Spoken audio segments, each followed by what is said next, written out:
det gjelder erfaringer fra dialogkonferansen. Eller fra dialogfasen hos oss.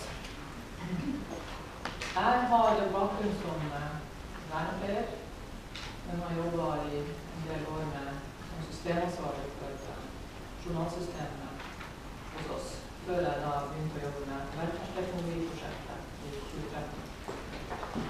Og det har vært mye snakk om at det er viktig at IT er med her i dag.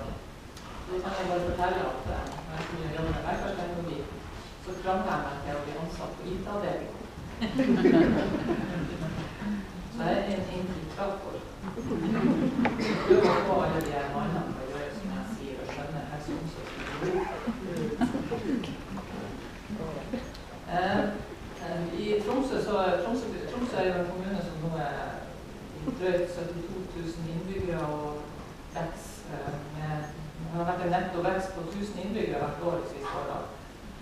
Og vi har selvfølgelig også, som alle andre, noen framtidsutsikter i forhold til demokrati.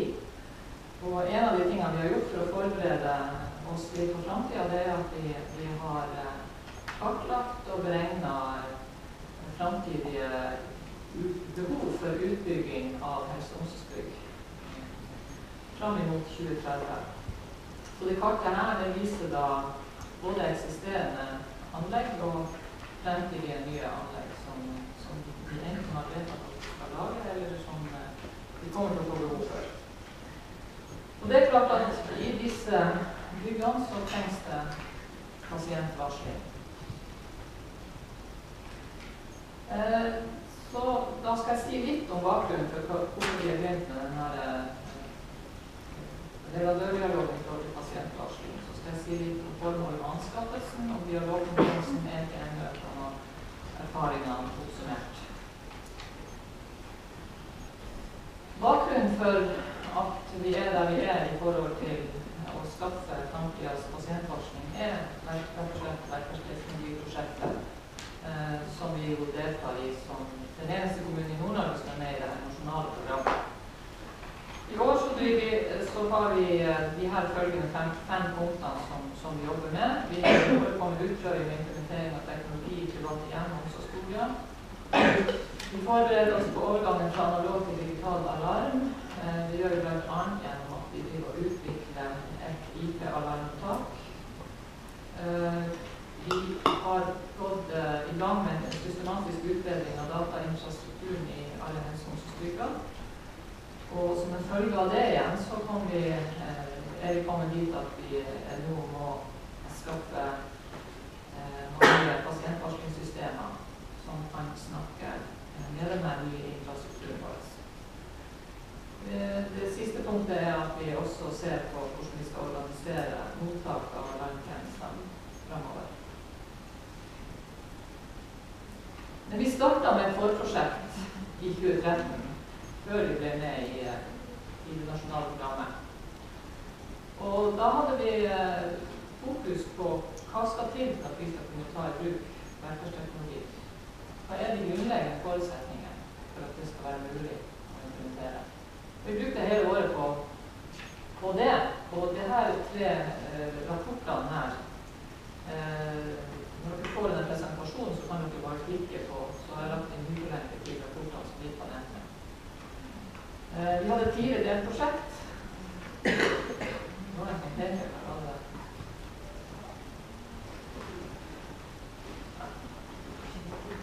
Ja, vi hadde 4 delprosjekt, hvor det ene sånn.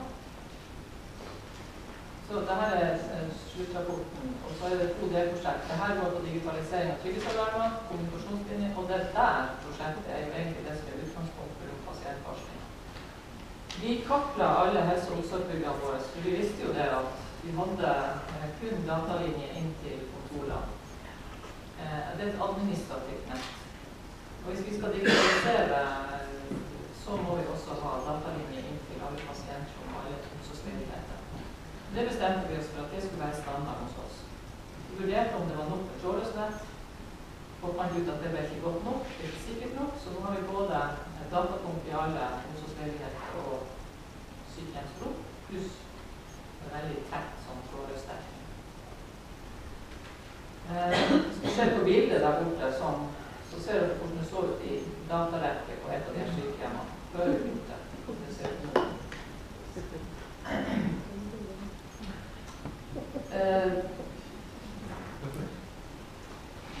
Så det sånn at det kan være tips, altså, når vi nå systematisk jobber oss fremover med bygg for bygg, vi er ferdig med de tre store bygg nå da, så søker vi Husbanken om investeringstilskudd for hvert enkelt bygg, kan få inntil 40% for å gjøre en sånn jobb. Så uten det så hadde vi nok kanskje ikke trodd år gang. Når det gjelder dagens status for pasientforskning, så er det sånn at vi har 6 sykehjem med ulike tradisjonelle sykesignalsystem. Og de her systemene er lokale og frittstående og ikke integrert mot sentrale driftssystem. Hvert bygg har egne vedlikeholdsavtaler, forskjellige firmaer. Ingen sentral kompetanse i kommunen for slike system. Når bygget er ferdig bygd, så er ansvaret basert på hjemmestedet for sykehjem. Sånn er det, og sånn tror jeg det er i en del andre kommuner også. Så hadde vi tidligere stedlige vaktmestere som lærte seg de her systemene. Sånn som han Guttorm hadde. De Guttormene hos oss, de er også blitt sentralisert. Men de har bare noen timer på hvert sykehjem. De lærer seg ikke det her lenger. De kan ikke. Dette er en uholdbar situasjon. Vi har også 380 omsorgsleiligheter fordelt på 20-talls små og store bygg. Og de her byggene har ikke per i dag av pasientvarslingssystemene. Der er det trygghetsavtalene som rår. Det er statusen. Og hvis vi skal over på å bli digital, så ønsker vi altså å skaffe oss en rammeavtale for et nytt felles grunnsystem. Vi har behov for å skifte ut i eksisterende sykehjem. Vi skal bygge et nytt helsehus. Vi skal bygge et god velferdssenter med 130 plasser for demente. Det skal være ferdig i 2018. Vi tenker også at vi ønsker å bruke noen av de samme systemene i eksisterende omsorgsboliger. Og vi har også planer om å bygge nye omsorgsboliger for yngre funksjonshemmede.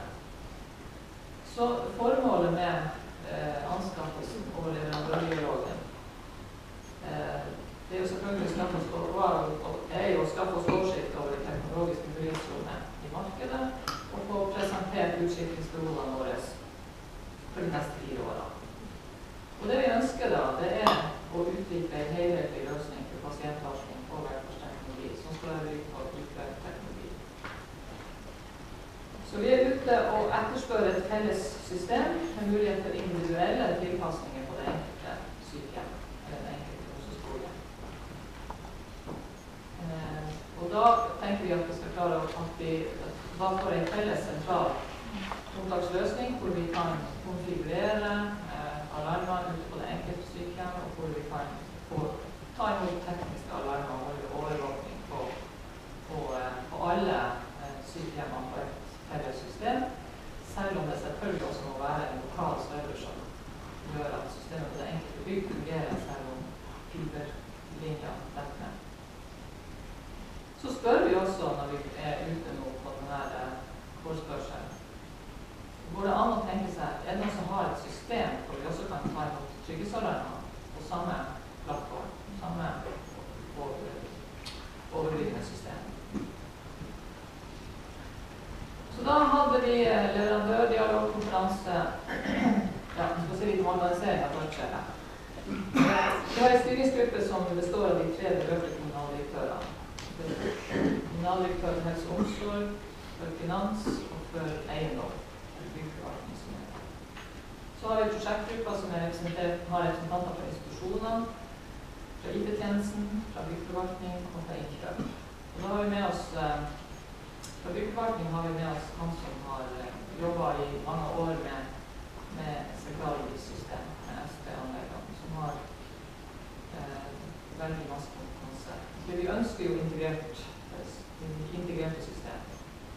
Fra IT-tjenesten så det da prosjektledning for denne prosjektgruppa som IT-rådgiver i stav hos finansavdelingen. Så har vi også med innkjøp. Og denne prosjektgruppa utarbeidet da prosjektbeskrivelsen som vi annonserte i forhold til dialog i gruppene når vi annonserte dialogkonferansen. Og det annonserte vi via Doffen, og så tilbyr NHO seg også å publisere på sin nettside.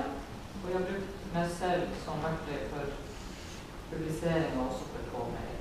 Så nå blir jeg veldig sånn konkret nå i forhold til hva det vi gjør. Dette jo helt ferskvare. Vi jo ferdig med de siste NTN-møtene for en uke siden. Så det var 19 firmaer som deltok, eller som meldte at de deltok på konferansen. De fleste av dem var forhåndspåmeldt via Merced. Men vi streamet denne konferansen og sendte den på web-TV. Og da, han som satt og gjorde den jobben for oss, han sa at det var 250 personer som var pålaget mens konferansen pågikk. Så det var bare noen få firmaer som møtte opp i salen, i den store kommunestyresalen. Det var 5 firmaer der, tror jeg. Pluss det ansatte, så det var kanskje 20 personer til sammen i salen. Og grunnen til at vi streamet på hadde det på web-TV, det var jo egentlig 2 ting. Jeg tenker vi at hvis vi skulle få flest mulig til å komme og delta i Tromsø, så tenker vi at vi hadde større sjanse til å få flere med oss hvis vi gjorde på den måten. Og det andre jeg tenkte på, det var jo det at det jo veldig mange sånne dialogkonferanser som foregår omtrent samtidig, så det må jo være en stor belastning for leverandører. Så vi veldig fornøyd med at vi gjorde det på den måten. Det eneste jeg ikke fornøyd med det at vi ligger altså på YouTube i 10 år fremover. Og da var det jo mulig å se dialogkonferansen i etterkant også. Og når vi skulle skrive referat, så kunne vi skrive ordrett referat, så vi gikk tilbake i opptak. På opptak kan jo dere også se, jeg vet at det noen som har sett på det her. Så det smart, tenker vi, å gjøre. Det var ikke så spesielt dyrt heller. Det ble 50 000 for å få det gjort.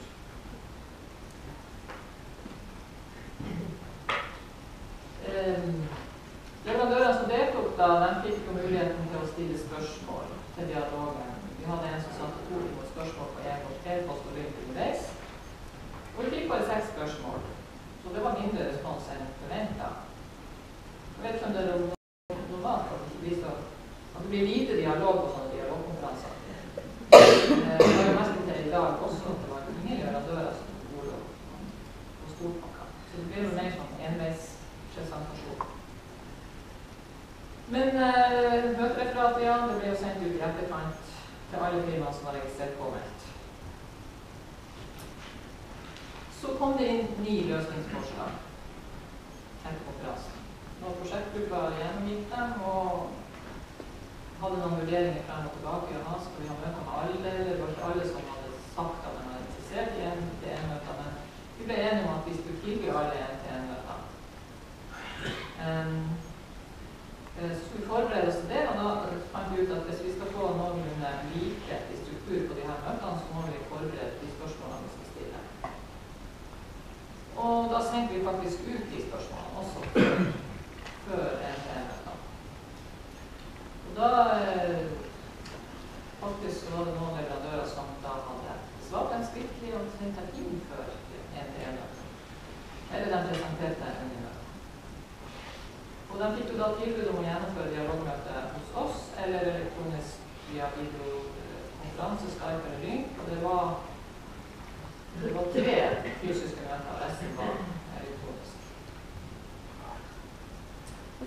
1 times møte med fast agenda, vi presenterte oss for hverandre, og så la leverandørene fram sitt innlegg, eller sin innsendte løsning, presenterte dem da. Og så gjennomgikk vi spørsmålene til slutt. Så det var egentlig, sånn sett hadde vi kanskje noe behov for lengre møter, men når vi skulle ha så mange møter, så måtte vi begrense oss. Så hvis vi skal oppsummere erfaringen med det her, så det at NTN-møter tidkrevende, men det har vært svært nyttig for den interne alle leverandørene som hadde en ferdig PowerPoint-presentasjon i NTN-møte, og da ble det litt lite struktur på det. Så det er den eneste forbedringen vi egentlig ser at vi kanskje kommer til å forlange hvis vi skal gjøre det her en gang til, det er at den kommer med en ferdig presentasjon. Så kan de også legge inn litt videosnutter og litt live-demo av løsninger i den presentasjonen. Vi synes at det var en saklig og grei dialog, selv om ikke alle svarte like tydelig på det vi gjorde mest på. Så synes vi at leverandørene opptrådte ikke bare som selgere, men at de ga generelle råd og tips også. Men vi forventet oss egentlig flere fellesforslag. Det var vel to forslag som var, der det var to firmaer som hadde på en måte laget en felles løsning. For ellers så var det bare sine egne ting, sine egne løsninger som ble fram. Det synes jeg var litt... Altså jeg hadde forventet at flere hadde slått seg sammen. Og vi har da fått presentert løsninger fra de veldig tradisjonelle bussteknologiløsningene til IP-baserte system der bare fantasien setter begrensning for hva som kan kobles til og integreres. Det er overraskende stor sprik, og det er tydelig at vi befinner oss i en teknologisk utviklingstid, tenker vi. Men vi er blitt bevisst på at vi skal spørre om funksjonalitet som finnes av løsninger. Og vi har fått mye bedre kjennskap til mulighetene, og dermed også bedre grunnlag for å lage en kravspesifikasjon. Det er ikke noe lett. Så hvor visjonær skal vi tørre å være kontra at vi trenger noe som fungerer nå? Det er den diskusjonen vi står i nå. Vi hadde første prosjektgruppemøte i går etter de her NTN-møtene, og da vi prøvde oss i hodet. Hvordan konkurranseform skal vi velge fremover? Hvor visjonær skal vi tørre å være? Så jeg har skrevet her at en tradisjonell løsning medfører liten organisasjonsendring og færre muligheter for informasjon, mens en nyere løsning gir større muligheter, selvfølgelig. Det krever også at kommunen har kapasitet til å delta i tilpasninger. Og det krever endring i arbeidsprosesser. Og kanskje det som vi frykter mest, det er at det er større risiko for mer trøbbel enn nytte i noen år fremover. Hvis vi går inn i en sånn her.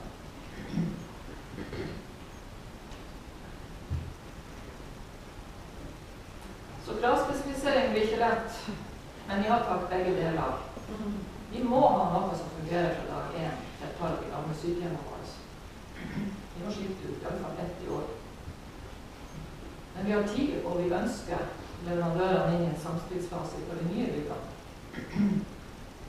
Så spørs det da om det her harmonerer med det som leverandørene har mulighet til. For noen av de mest visjonære løsningene vi har fått presentert, de har kanskje ikke det tradisjonelle grunnleggende sykesignalsystemet i sin portefølje. Så kanskje det er sånn at de må da samarbeide med noen andre, slå seg på lag for å klare å tilby det som vi etterspør. Og også dette med at vi ønsker oss en overordnet felles mottaksløsning kan tyde på at kanskje flere må slå seg sammen for å klare å tilby oss det vi ønsker oss. Men jeg tror altså at som sagt, konkurranseformen har vi ikke bestemt. Men det ligger nok an til at vi må ha mer dialog. At vi ikke kan gå på et åpent anbud. Konkurranse med forhandlinger er noe som heter, så kanskje det blir det. Vi får se. Sånn at jeg avslutter bare med det her veikart for velferdsteknologi som vi jo bruker og skal bruke, som dere sikkert kjenner til. Så da står vi jo i den situasjonen at vi må på en måte bestemme oss for om vi skal kjøre rundkjøring, eller vi skal kjøre rett over der. Men da er jeg redd for at vi kanskje får et stopp oppi her eller noe sånt. Det er en mål, så vi kommer ikke til ny praksis. Ellers så kan vi velge oss inn og bruke litt tid her nå. Kjøre rundt og kanskje få en løsning for å komme helt til oss. Ja, det var det jeg tenkte å si.